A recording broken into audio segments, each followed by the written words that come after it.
Welcome back to the Underdog Podcast. Today we have a behind the business for you.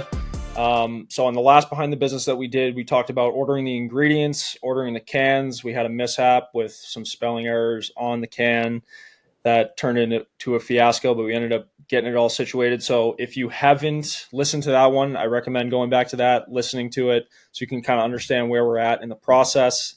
That is episode 49, I believe.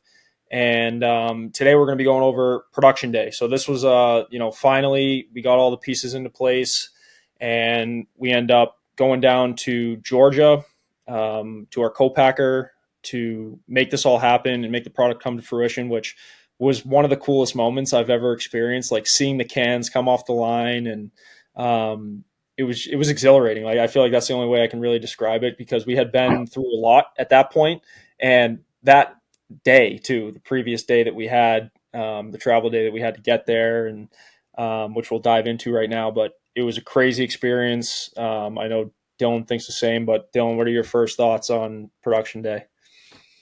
Like you said, it was super exciting. I think we were so pumped for that day to finally see, like, okay, holy shit, like all this work we've been putting in, and we're gonna leave today with our product in hand, which was just like, I mean, you can't put it into words. We were so excited. And we even managed to, like, at this point, we were back in school.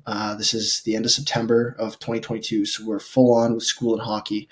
I remember talking to Brett. This was right before this kind of the season kicked off, one of our last weekends before we weren't playing, or before we started playing, sorry. And I was like, hey, like, are we going to have anything on, Saturday the 24th? I'm looking to head down to Georgia. He's like, Georgia? Like, I was like, yeah, we're doing our production.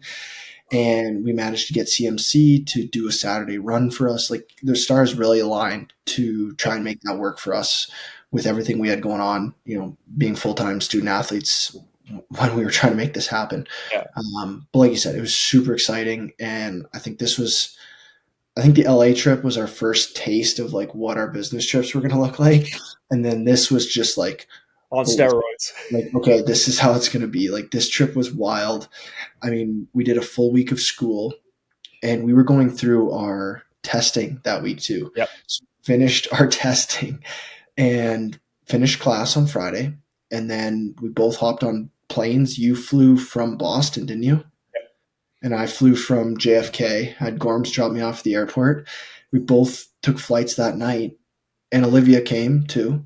Yep. And shout out to my sister. That was huge. Yeah. We needed a photographer. We wanted to document everything, and I was like, it's free. So pay for her ticket, she'll come down. So she was a soldier for that. But go ahead, continue. Yeah, and we flew into Atlanta and got in Friday night. I want to say we landed like just after 10. And I remember waiting for like an hour for the shuttle to the airport. And I want to say it was even later, because it was after midnight by the time we got to the hotel. Right? Mm-hmm. We got in. It was wicked late. We were starving. You and me went to Waffle House, and maybe that was after the podcast. Yeah, we did the podcast first. So we want to do an episode talking about what we did on the last episode. So if you haven't heard that one, go listen to it, because that's originally what we did. And then Olivia's phone ended up dying, and we lost all the content. But we did a podcast for probably 45 minutes in the hotel at, from 1 to 2 in the morning, essentially. And then we walked across the street to Waffle House because we were both starving. I mean, we did a full day of school, training, and skate, and then hopped on an airplane. So we were both kind of running on fumes at that point.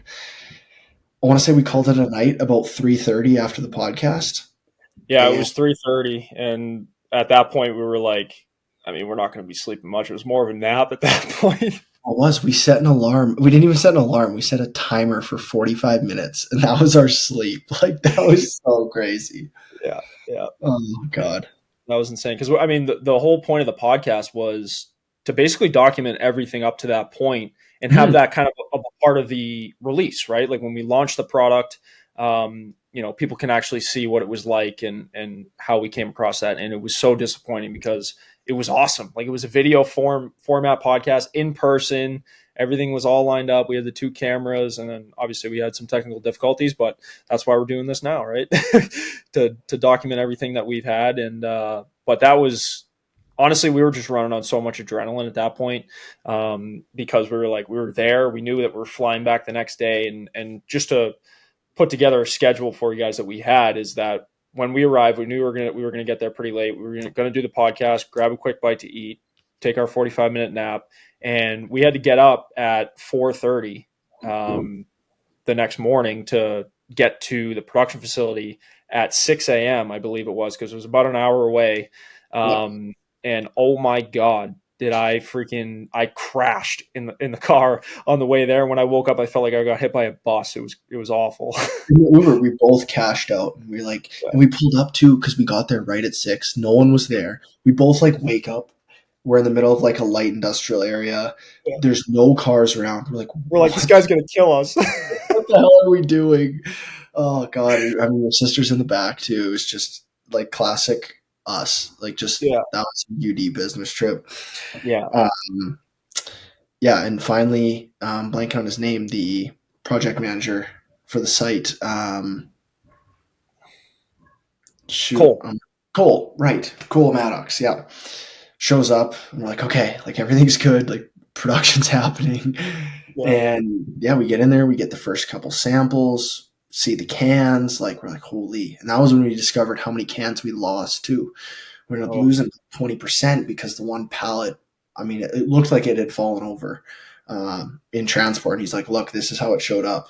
And I mean, we were totally disappointed with the shipping service that got those cans out. I mean, lesson learned too. That was another thing we learned, shipping cans from Minnesota to Atlanta is not the easiest thing to do. Like that's a fairly long haul for something as fragile as empty cans, and especially with no tops. I mean, they crush so easily. And I guess for those who aren't familiar, like as soon as they're dented, you can't use them. They can't be filled, and they just get tossed. So we ended up losing like a half pallet worth of cans. Yeah, and I think so. The other thing too is like that we realized, along with the distance piece of it, but I remember he walked us around the facility of brands that were doing a run in the following days or the following weeks, and their cans were in pristine condition.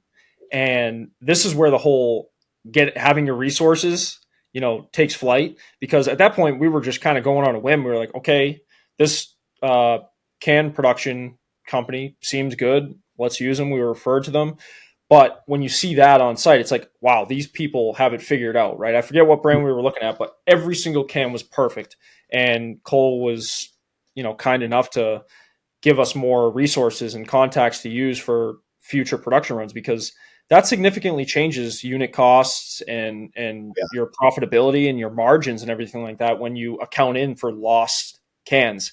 And generally speaking, I think he said 1% to 3% is like unbelievable. Yeah. Like that's really good to get that. And we lost 20%. That was a significant hit. And obviously at that point, we're like, you know what? Like we're here. It's finally happening. We made it work. And, we're almost out of that run now that we did finally. Well, that was when we ultimately got recommended for, like that was where we got the recommendation for DigiCans, which ultimately is who we use now. And they turned out great. Like we're super happy with the way they turned out. But again, like that's part of the process. And I guess that was when, my first experience or first realization of like how important experience is. And okay, you do this once, you learn so much through the other people there, you make connections. Like that's such a big part of it. And not just on the like connection side of, in this case specifically it was the cans, but like just networking in general. I think we've really learned how important that is and how valuable it is. And it really is who you know and not what you know. I mean, we crossed our T's and dotted all our I's, and it doesn't even compare to what we're capable of, or what we're able to do just from doing it and having connections and who you know. I mean, we wouldn't know about DigiCans if you didn't jump through the hoops first with Lagersmith and go through the first production with CMC, and like everything kind of happened for a reason. But I think it was really eye opening just to see like how important experience is and just doing it, like starting young. When we look back in 10 years, when we're pros at this and we have all the connections in the world and we know who to use for this ingredient in cans, we'll be laughing when we first started. Yeah. But it just goes to show how important experience is. Yeah, and everything just becomes more efficient too. I think that's the other thing is like our efficiency has improved so much, which obviously the output that we get as a result is way more significant. Because in the beginning, like, you're trying to figure things out, you don't really understand how things work, so it takes you so much longer to understand. I mean, I remember when we were ordering the ingredients and everything like that. Like, that was a nightmare. That was it was just so much work and just like due diligence of like making sure everything lined up. Which we almost had a few hiccups, which wasn't our fault in the end, but those things are going to happen. And I think we're more set up for that now, and understanding that, first of all, nobody has anything figured out, right? Like, there's always going to be mistakes at some part of the process, regardless. It doesn't matter. Like, even the last run that we had, like, it was the same thing. We had certain issues that we had to overcome, figuring things out. Brakes Especially level on the last one. yeah, Like there's always things popping up last second. exactly, yeah. But back to the production side of things. I mean, I remember when we got there, he actually brought us breakfast too. Yes, What did he get play. us? Breakfast. Which I never even had before. I was like, "What the hell is this? Is this like a Georgia thing or what?" Oh, smoke. Yeah, that was awesome. And then Flashbacks to our brands. We're like, oh, just eat it all right away. yeah. And I remember we were sitting in the lobby, and like nobody was around. They were in there like making sure everything was squared away with the batching and everything like that. And we were like, "Oh my god, like, what the hell's going on in there? Like, we haven't got the sample yet of." We were worried. I remember sitting there. We were pacing back and forth. Yeah, we were worried, and it was a significant amount of time. It had to be an hour or more, even, Yeah. that we were sitting there for waiting, and then finally he came out with, I believe it was the aluminum. He had the aluminum cans, just like Yeah, the bare cans, just to see how. cans. Yeah, just to see how it tasted. And oh my god, both of our eyes just light up when we tried it. We were like, "Holy shit!" Like, yes, finally, like, yeah, this is ours, exactly. And then I don't think at that point we had even been in there yet. I don't think we saw the cans going on the line. And then once they started running the production, he said, "Hey, come on in." We put our what are those things called? The things you put on your head? Yeah, hair nets. And then we go out there, and we were just like, my jaw just dropped. I couldn't believe it. I mean, it's nice, like the little things that you get along the way, the little wins, and that experience that I had was like, holy shit, like everything we went through for this moment, like this moment in time, this production. And I was like, and we both knew it too, because we were talking about it that day of like, this is just the beginning. Like, we're going to face so much shit, so much adversity and obstacles along the way, and conflicts that we're going to have to overcome. And honestly, I love it because you learn more. Like, when you face those sort of things, you're just more prepared and well equipped for the next thing that's going to come your way, which is good, because it's the same thing in sports, right? It correlates with that so well. You see a lot of guys who have no adversity throughout their career, and then, one little obstacle or adversity that they have at a higher level, and it's like there are plenty of guys that fall off because they haven't faced that, you know what I mean, throughout their career. And I feel like it's the same thing in business. Yeah, no, and like you said, like those two moments were like you almost couldn't describe it. One was walking out there and seeing our cans in the line, like, holy shit, this is real. And then the second one was when we got the first sample off the line in our cans. And I remember, we both cracked it open, had a first sip. We're like, I watch that video all the time. Like, it was just crazy. Like, it was surreal. Like, this is our product in our can, like, first off the line. It was like, wow. I mean, I still have that can that we pulled off the line. Yeah. That was super cool, and it made it all worth it. And you wouldn't have guessed by the looks on our face that we slept 45 minutes that night. I know. But you can tell in the photo shoot afterwards, though. That's for sure. But yeah, no. One thing on that too. So we weren't even supposed to bring our phones in there. Like, they were supposed to get all the content, everything like that, just for liability purposes. But we were like, what the hell? Like, like we gotta get a picture or a video or something. And you're right. Like, I look back at that video too, and it was cool because we'll have that to look back on forever now, and then I guess so from there we took, what was it, one case or a couple cases?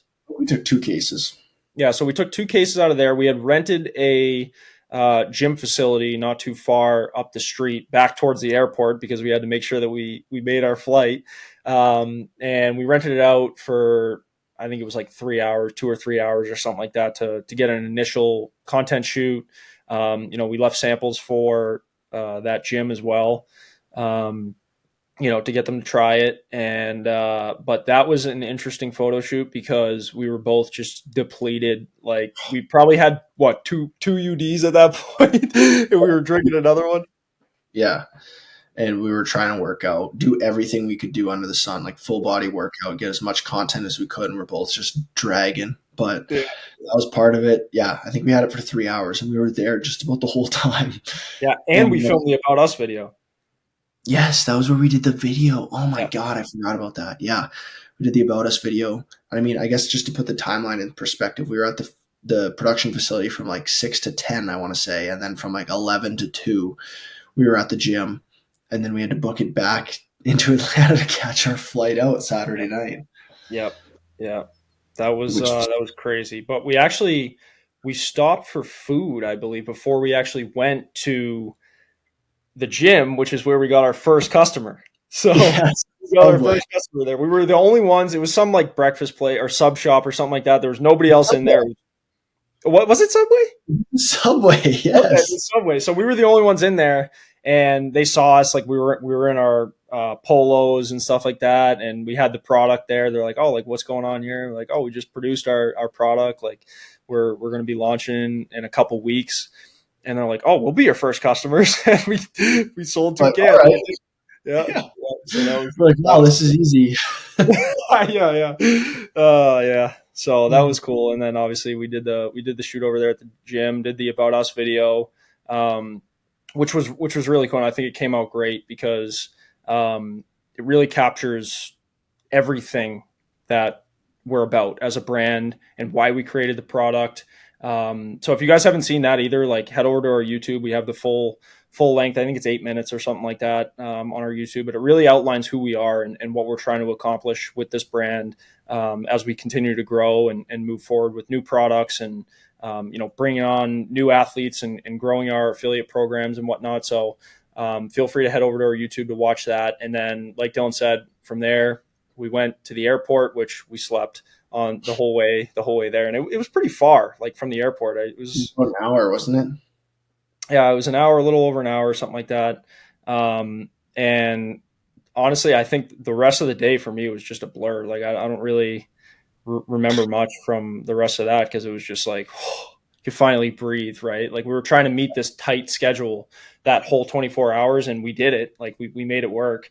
I remember we had an itinerary too before of like we're going to be here until this time, and then we have to be there at that time until then. It was just like all planned out accordingly. So And at the time, it was like, yeah, we can do this. But looking back, like the fact that the flight got in okay Friday night, everything went well with production. We got to the gym facility. There were no delays at production. We got to the gym facility on time for our rental. We made our flight home. Like it, we could never do that again. Like the yeah, scheduling and the timing of everything was just totally absurd. And I can't believe we pulled that off. And then, yeah, I remember getting back in Saturday night. Gorm's picked me up from the airport. And he's like, "How was it?" I'm like, "It was good. I haven't really slept since the last time I saw you when you dropped me off Friday night." And yeah. then it was just like back to business, like full on. It was crazy. Yeah. Yeah. And I mean, from there, it was like where the work really started to begin of like strategizing. Okay, like we have the product now. Well, technically not yet. It had to go through the testing to, I think Yeah. it shipped out like a week later, I believe. And, and we'll get into that on the next one because we're coming up on that 20-minute mark now. But the next episode we'll go over when we actually received the product, which was the first one was to my house, which was very interesting. And I think that the guy who was delivering too was anticipating that it would be more of a warehouse type situation because he came in on a legit 18-wheeler, coming in to drop off the product. But we'll get into that on the next one. Any final thoughts or anything from production? No, I think the biggest takeaways were one, how exciting it was, and just surreal that whole experience to be able to see the hard work that we put in and finally have a physical product in our hand. It's like even today, I look at the can, I'm like, wow, like this is cool, Yeah, And I think just like I said, experience, like just to say we did something like that, we learned so much. yeah, Everything from the connections and networking and knowing what to expect. It goes like you can't teach that. it's one of those things you just have to do and experience and be a part of. And I think those are the biggest things that kind of prepared us for what was to come. Yeah. And I think honestly, a lot of it too, just one last remark, is conviction. Like we had an unrelenting conviction that we were going to make it work. And we faced so many hurdles and significant ones from the funding standpoint that we very easily could have just been like, hey, this isn't going to work out. Like we're not going to be able to make this work. And there were plenty of times where we thought that like, hey, this like, what the hell is going on here? Like, how are we going to make this work? And Yeah. it was just back to the drawing board. And I think having each other too to bounce ideas off of and strategize, like I can't even conceptualize how important that is to have like a partnership of two people in business being able to come up with ideas and bounce ideas off each other. It's so much harder to do it alone. Like that's why very rarely do you see someone who's built something on their own without having that second person, right? Like whether you're talking about Apple, Google, like Gymshark, like everybody has people that they lean on in times like that. So, we had this just unrelenting belief that we were going to make it work, and we still do today. And there's been plenty of times since then where we were like, how are we going to make this work? Like XYZ isn't working out. How do we turn this around? And we turn it around, right? Like we just make it work. And I think that just all comes back to those moments right now.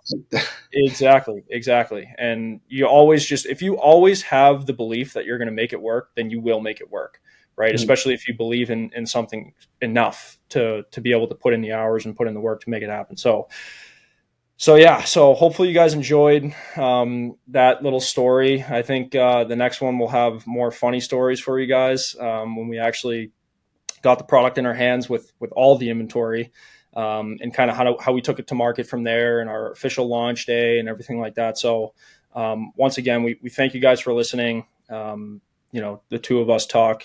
I can't imagine people actually listen to us talk for 20, 30 minutes, but they do. So we appreciate you guys, and follow us on our most prominent platform is Instagram at @underdog_brand. It's the same username on all of the platforms. We try to put out different content on all the different platforms. So give us a follow and we'll make sure to keep you guys updated on a daily basis. See you on the next episode.